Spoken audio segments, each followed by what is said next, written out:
Boy, gusto ko sana mag-call center kaso high school graduate lang ako tapos hindi pa ako magaling mag-English. Kuya Renny Boy, na-assign ako sa isang healthcare account. Madali lang bang makapasa? Welcome back to my channel. This is Kuya Renny Boy. For today's video, pag-uusapan natin all about the healthcare account. At sasagutin ko yung katanungan ninyo na madali nga bang makapasa sa healthcare account. At syempre, ganun pa rin, i-explain ko sa inyo yung mga common terminologies na binabanggit sa account na yan. And at the same time, magro-roleplay tayo mamaya. Mas watch this video until end kasi baka manalo ka rin ng 500 Gcash. Thank you for calling customer service.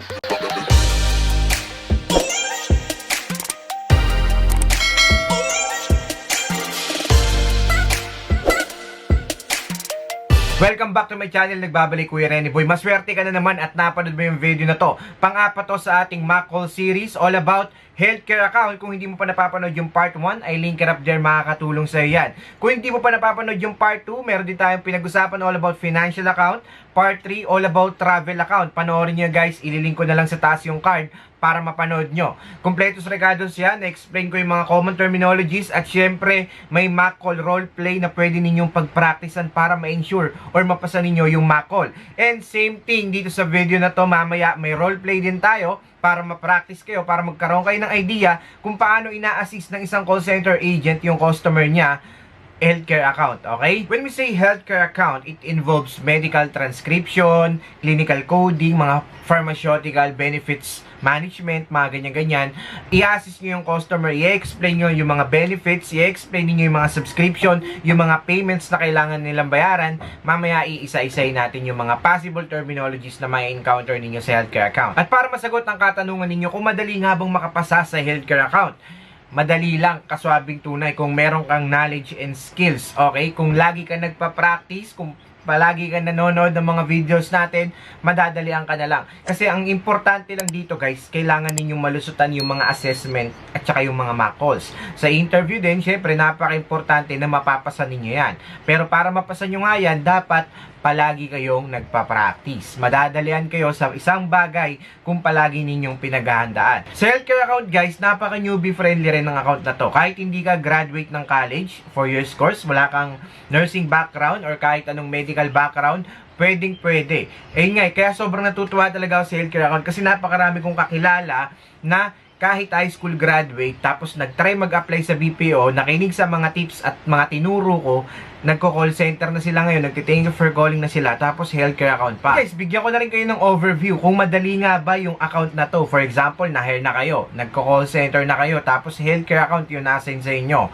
Guys, kailangan ninyo ng matinding tiyaga, matinding pasensya sa account na to kasi sobrang dami ninyong aaralin, okay? Kasi sa mga terminologies, pag sinabi natin kasing healthcare guys, napakalawak niyan, okay? Napakadami yung dapat malaman, matutunan, pero syempre, lahat naman ng trabaho, wala namang madali talaga, di ba? Kumbaga lahat, sa umpisa, mahihirapan kayo kasi nga, nag-a-adjust pa lang kayo, ang dami ninyong papracticein, ang dami ninyong susundin na mga tapos ang dami ninyong kakabisuduhin, syempre. So yun, pero kapag nagtatrabaho na kayo dyan, unti-unti, magagamay ninyo, masasanay na kayo, at parang maning-maning na lang sa inyo yung ginagawa ninyo araw-araw. Kasi nga, naka-employed na kayo sa account na merong healthcare, okay? So in this video, pag-uusapan natin yung mga common terminologies at syempre yung mga common concern ng mga customer na tumatawag dito sa healthcare account. So number 1 dyan, receiving patient calls and confirmation calls. Syempre may mga customer tayo na may mga medical condition, mga pasyente tumatawag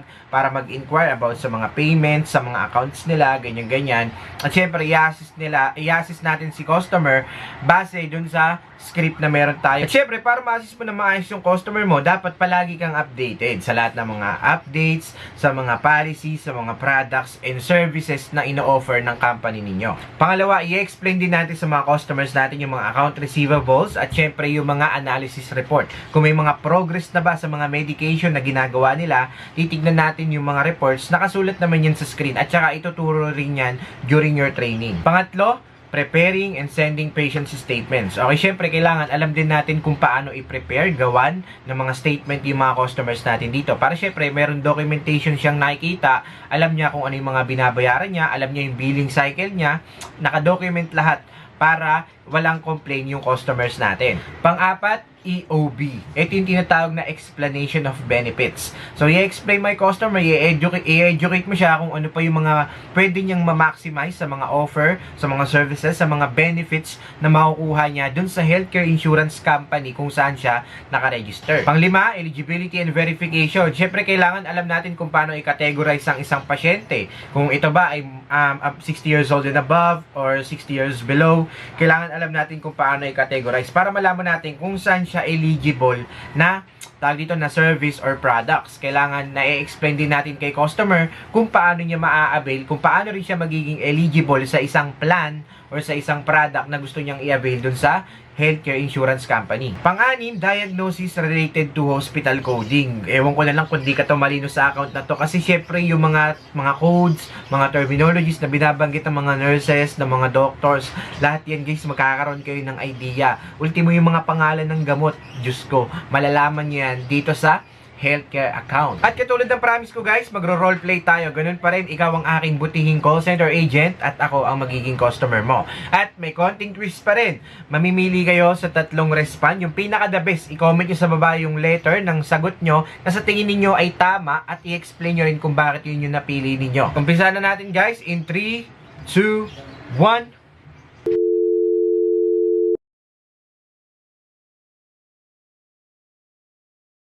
Hi, I just need to talk to my doctor to pay my owing balance last month.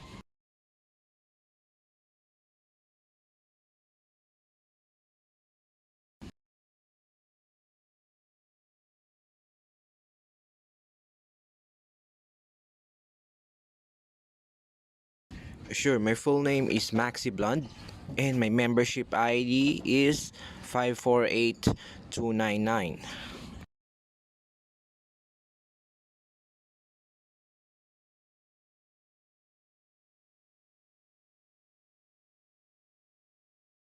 No, I want to talk to him so I can pay him personally. Can you confirm if I can set up an appointment with him this coming Sunday?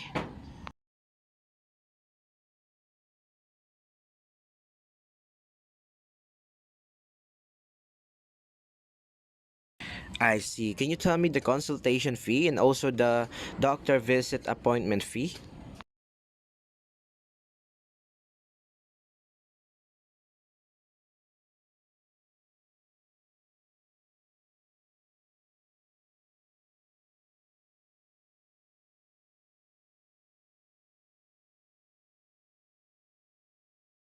Yeah, sure. The location is in New Jersey.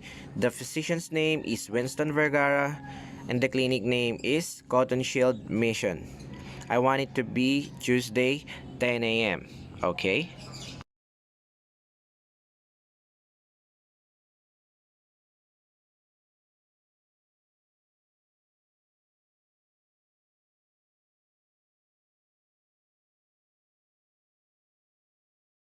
No, nothing else. That was a great service. Have a great day.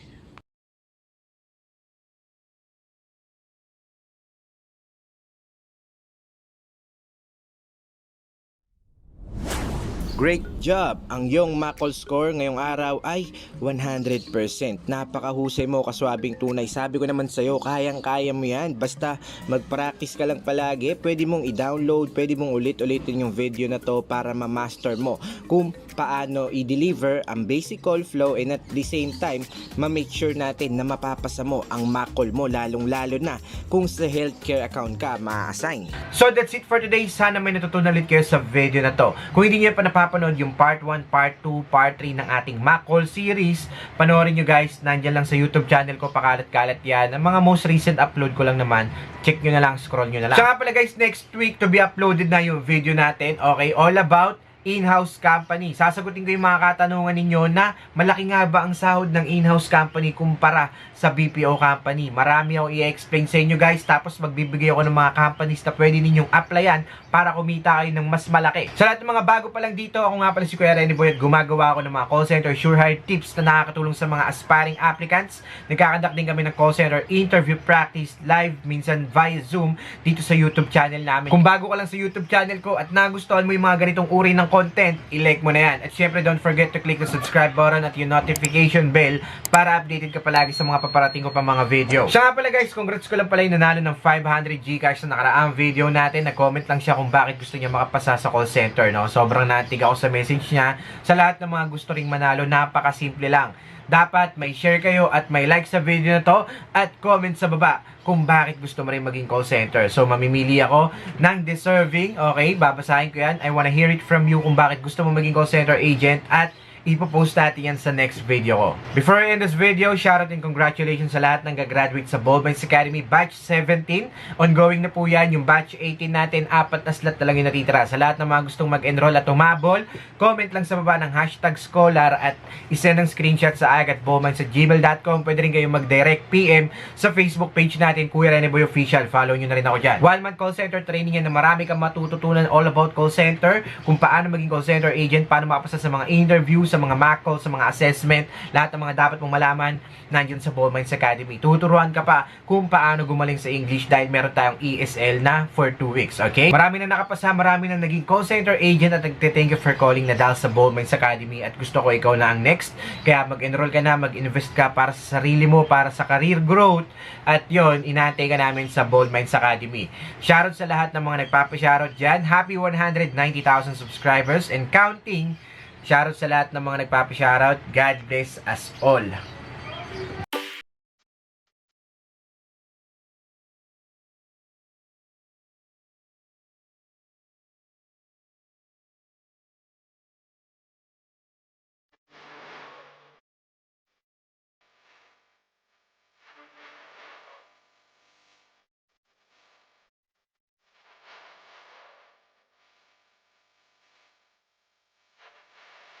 All right. Good evening. Hi, I am Rosal and I will be your interviewer, and you are. I am Quincy.